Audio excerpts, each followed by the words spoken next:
Hello everyone, welcome back to the workshop and another Sunday video. So last week's videos I got quite a bit of criticism for the audio. I'm using the same audio setup today as I used last week, and I just hope that things level themselves out a bit. As I said in one of the videos last week, I run a joinery shop, not Walt Disney Studio. I don't run Pinewood Studios.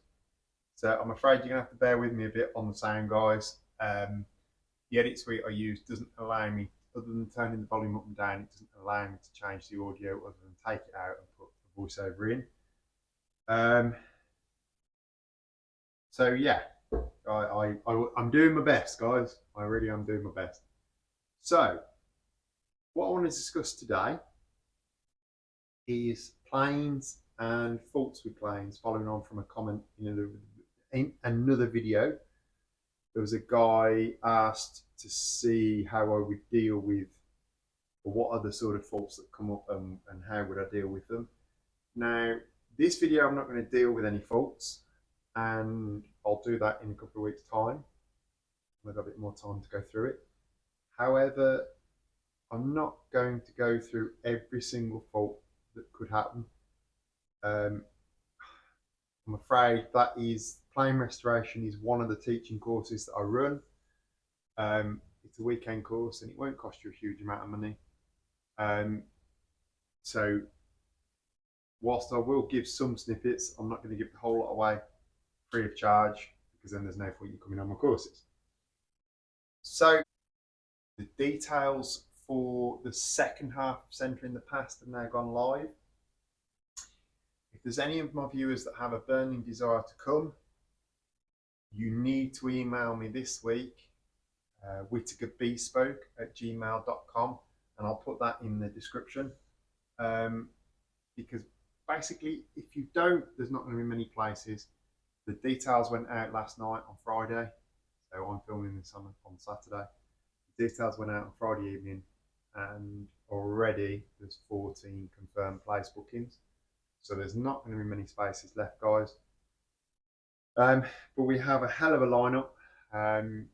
So it's going to include hewing, hip sawing, cross-cutting of the existing timbers. We've got to reduce them down to size, and then shaping curved timbers with adzes, axes, etc. But also then we've got quite a bit to do on lofting. We're going to set up a complete framing floor and we're going to loft it out. We're going to have a geometry lessons from the incredible Pete Eagles, who is a fantastic teacher. And then we'll actually cut the frame itself. We'll scribe the frame from the framing floor, and we'll actually cut the frame.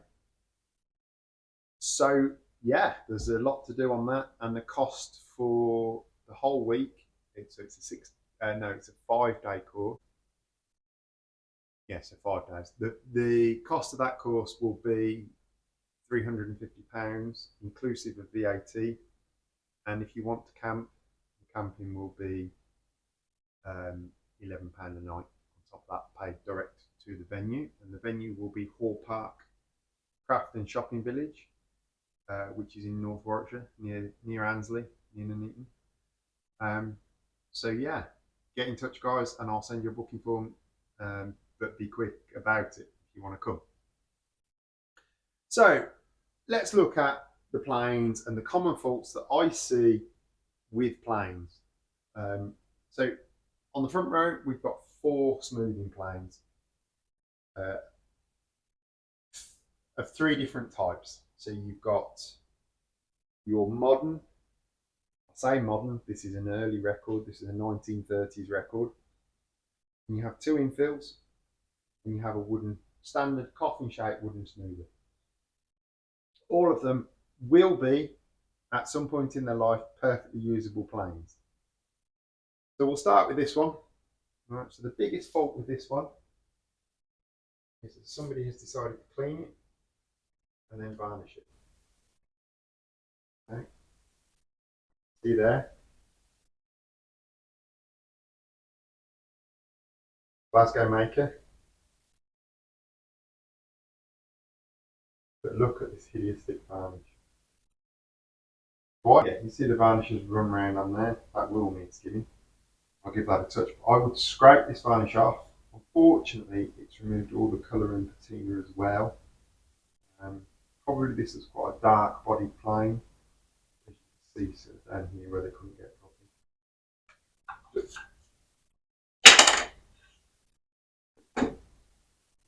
See, they've painted straight over the rusty sole. The problem with this is you get all these hard lumps now. Ah, I remember what was up with this plane now. This plane, the iron was painted gold. As you can see. So I've caustic stripped that iron.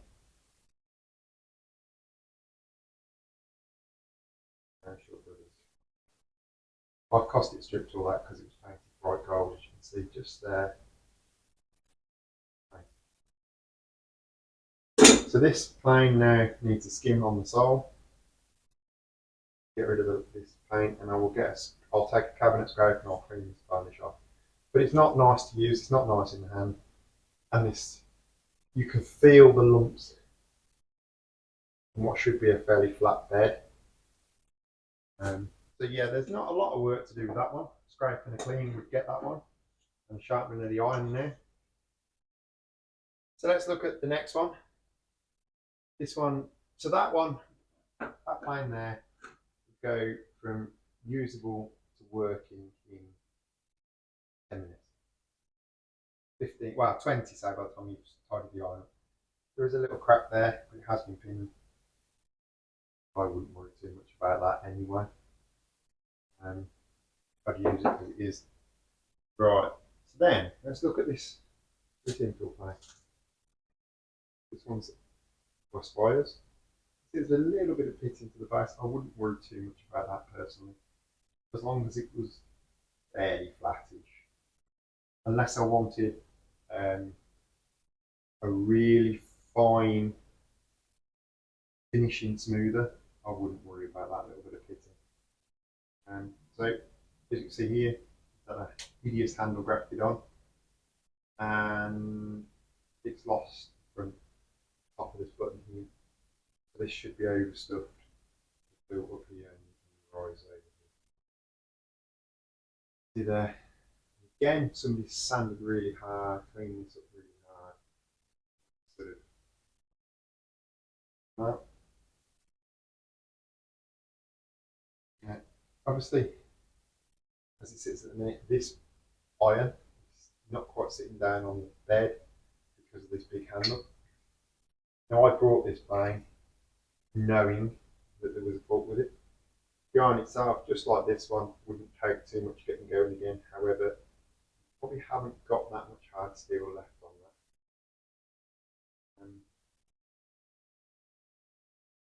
I don't think it's going to be iron. So I would need to find an iron for that, and I need to replace this at least replace this handle. Whether I choose to do anything with this, I don't know. But you can see saw marks where it's been cut off, for whatever reason. You can see the saw marks in the bed as well, on the edge of the steel. On the cheek on the side. So yeah, for whatever reason, somebody's sawn that up. So that one needs repair. But that one again, okay, it needs a bit more repair. It needs more than this. Still, a couple of hours work, chuck an iron in, a replacement iron in, and that plane is pretty good, ready to go. We then come to this plane here, which is actually an everyday user of mine because the work is good enough. See there, original rosewood knob damaged. Now, one day I will repair that, and I will repair it with some rosewood because this is an original early knob. Beautiful rosewood coat. But the problem with this plane, which I didn't realise when I brought it, is that actually it's brazed here. You can just see there's a little hairline crack there. But then it's the re-crack, I think it's old. We look in there, you can see in there very obviously it's been brazed. Now, as it stands, that plane works. It's worth nothing, really, as a plane. It's not worth what I paid for it. But it's an everyday use for me, and that's how it's going to continue to be. These early record planes are getting difficult to find, or more difficult to find now. A little bit of pitting still, but she is flat enough. So that's an everyday user of mine. So, and I use it in that condition. So, yes, there are faults with it. Now, had I brought it and it had the crack in here and it hadn't been brazed up, then obviously there's a lot of work still to do in that plane. And you're talking hours of work to repair a sole like that and get it back running. That really is a labour of love. But yeah, you want to be looking for things like this. And I brought this one unseen off eBay, and it was shown from this side. Couldn't see it shown like that. You couldn't see this fault here, and this arrived damaged. Well, couldn't be bothered. Yeah. I couldn't be bothered arguing with the seller. But anyway, that's by the by. But that is a lovely plane to use. I'm not so worried. And I do use it, and I use it a lot. Then we come to this plane here, which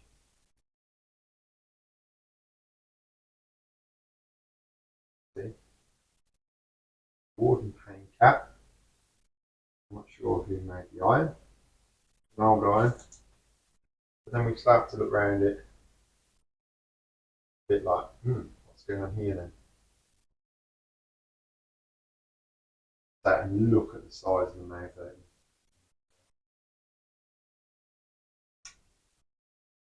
Even if I shook the iron right forward, look at the size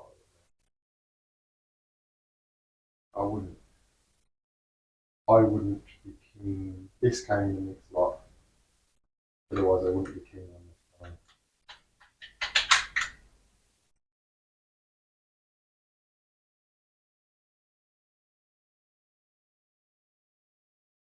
Virtually impossible to get the iron out because the screw. The handle is actually quite a nice fit. Big. I just don't know what's going on. In the split down here.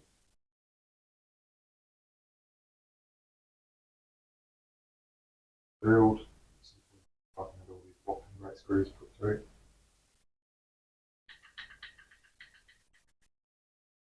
At some point, I will deal with this. I quite know what I want to do just yet with it. Raise these holes up. Very obviously, this has been broken off here.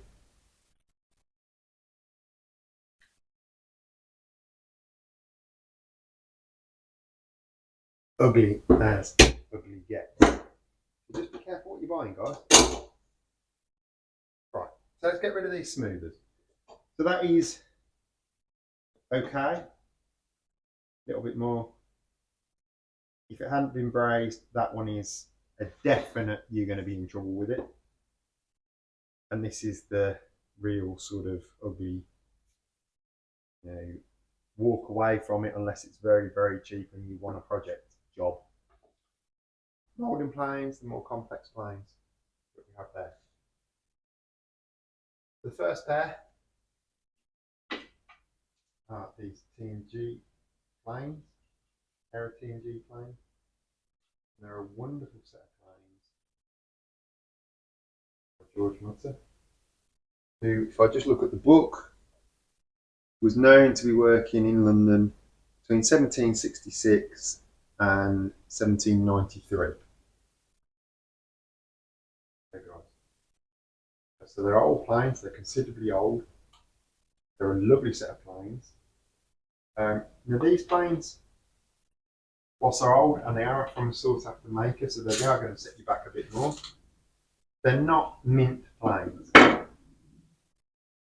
The evidence of a lot of work through here and up through here. Paint, which I hate. In general, there's a little mark in the sole there. but in general they're in good condition. Apart from this one's missing a big chunk here, a little bit scratchy on the outside, and again a little bit of rust here.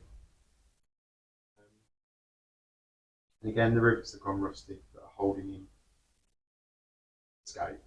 Other than that, pretty good condition for their age. So, where does that get us to then on stage 2?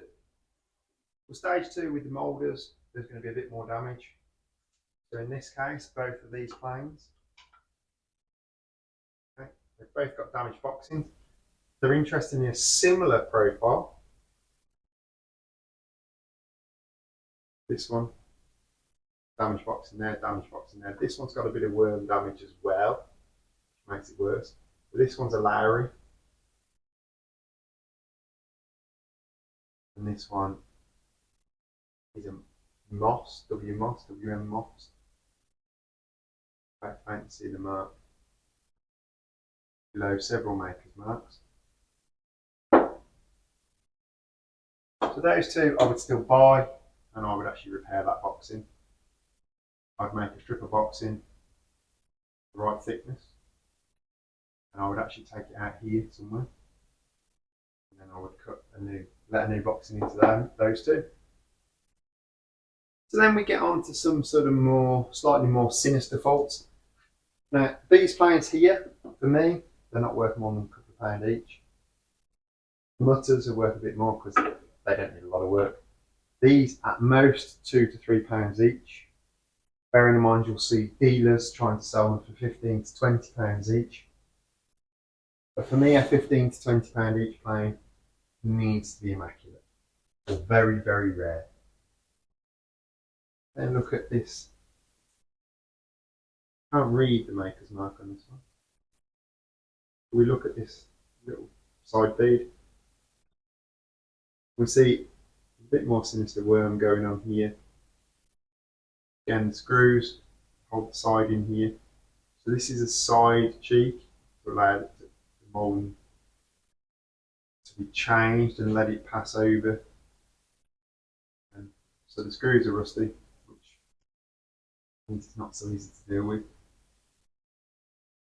And the wedge is damaged. Also, the iron's quite rusty in places.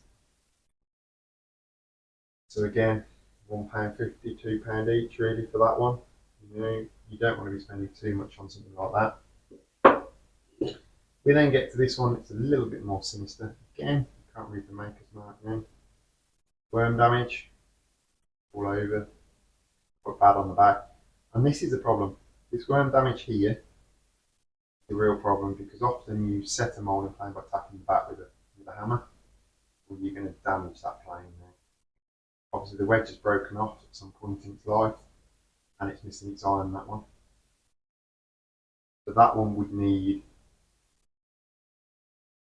more heavy repair work, and I would be looking to actually set resin into these if I was going to repair that plane, because that is about the only option you've got left now to save a plane like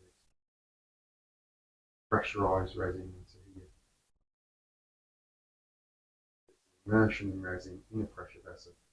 Push the resin right in, draw it out, and let it set. So that one is worth nothing. Because really, without a lot of repair work, that one's firewood. Then, although it being a fairly simple profile, that would be easy to make a new iron for. You can make an iron for that plane from a new bandy type bench plane iron. We then come on to this beautiful big plane here by John Aylesworth, Glasgow. This one needs its boxings gluing into place because both boxings are loose on that work boxing. This is a 2-iron plane, but it's missing both its irons and it's missing both its wedges. It's also fairly dirty and fairly mouldy. However, showing absolutely no signs of worm. It does have a couple of big cracks in it. This is a plane that I will get going again at some point in time. The irons for it will be fairly simple to make. At some point, I will get this big old girl going. I'll clean it up. Go. But again, that plane's worth nothing. Unless you have time and the ability to make irons for it, unfortunately, that plane is filed. As is this glorious Matheson flash check plane. Because unfortunately, again, it's missing a line. There's also a little bit of worm damage. Also missing its deck stop. The plane's had its deck stop stolen out of it. Again, fortunately, it's worth next to nothing. This is again another plane I want to get going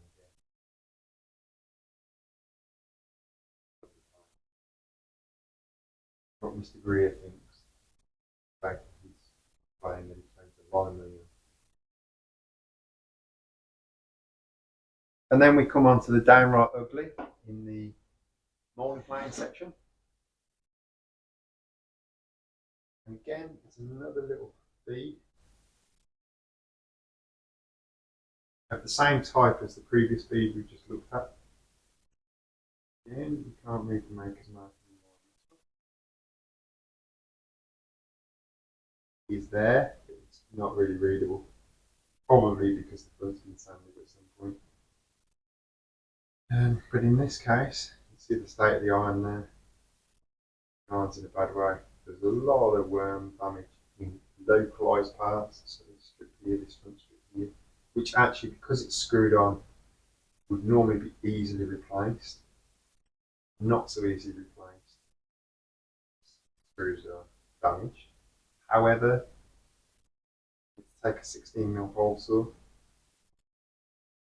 section round there. Make sure you take the drill just so you just don't break through with the teeth. And I would do that work in a pillar drill. Set my depth stop to just bites and pop it off really easily. And I would probably, on a plane like this, I'd probably replace both strips, or I'd drill this one out so I can get my mold grips on the screws, and then I would actually repair this one. Repair there. The boxing is also sitting proud.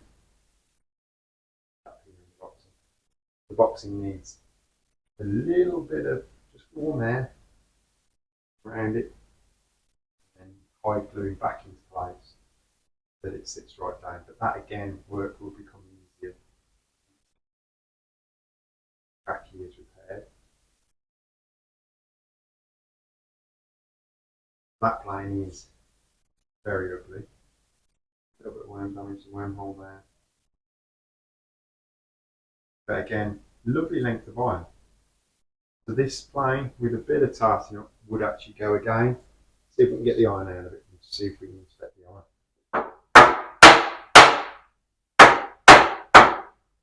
The wedges, so I managed to free the wedge enough to get the iron out. So very tight.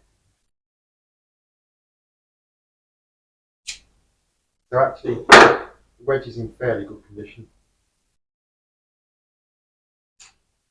The iron itself, now I would just clean that off, and what I would actually do is I would take that to my Forces diamond plates, or even quite coarse abrasive paper glued to float pliers, and I would actually clean the back of this iron off and remove most of that pitting. Get rid of pitting.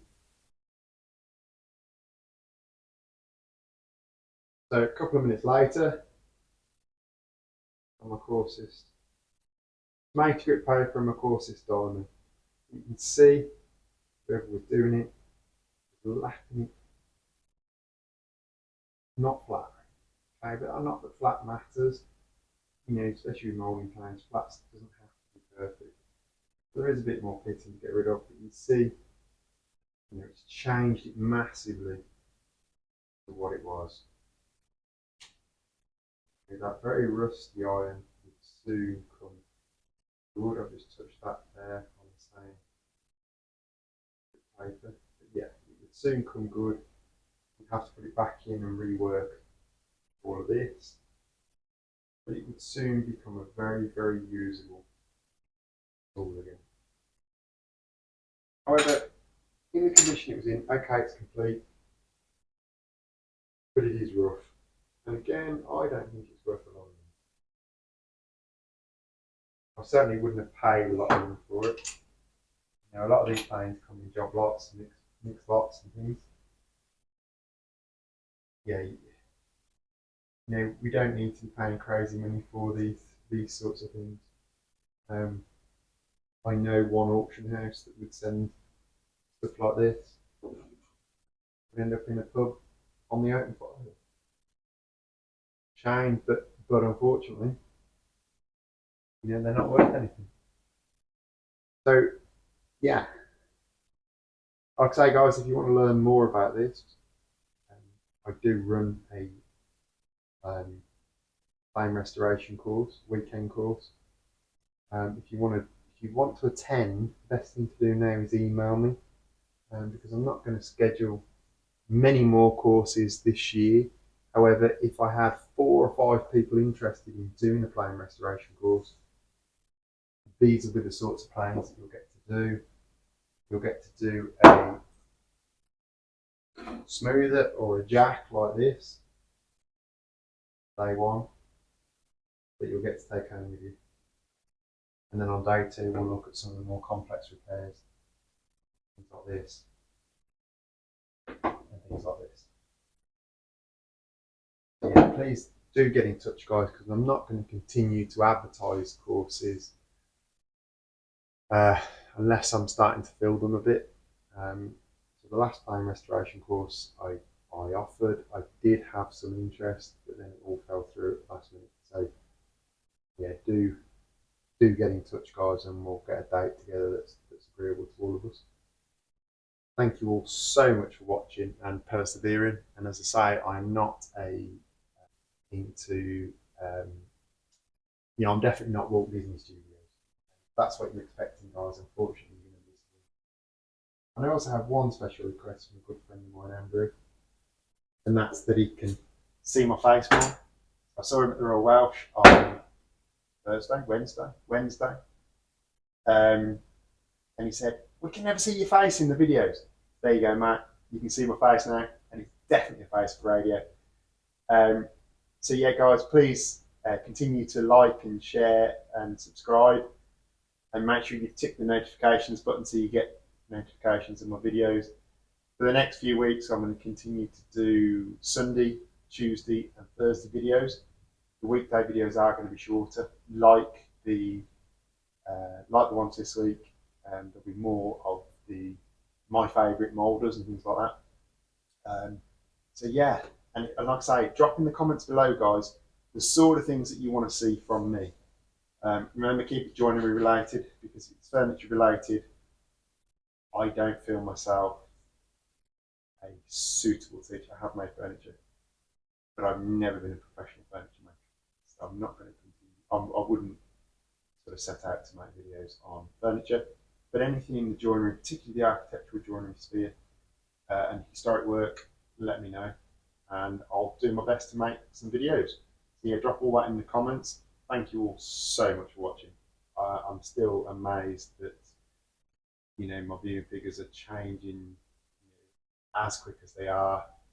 You know, I've hit 4,000 hours of watch, which was very low when I restarted the channel in January. So yeah, in that sort of 7 months, we've hit over 4,000 hours, probably getting towards 5,000 hours now. Watch, I need a few more subscribers to get to my 1,000 subscribers, and then I will be fully YouTube monetized, at which point I can begin to plan more into it. So yeah, tell all your friends, share the video, share things about, and see if we can hit that 1,000 milestone by the end of August. Thank you all so much for watching. Keep your eyes peeled for the Centre in the Past, which is the 23rd to the 28th of September. And I will see you all on the next video. Bye.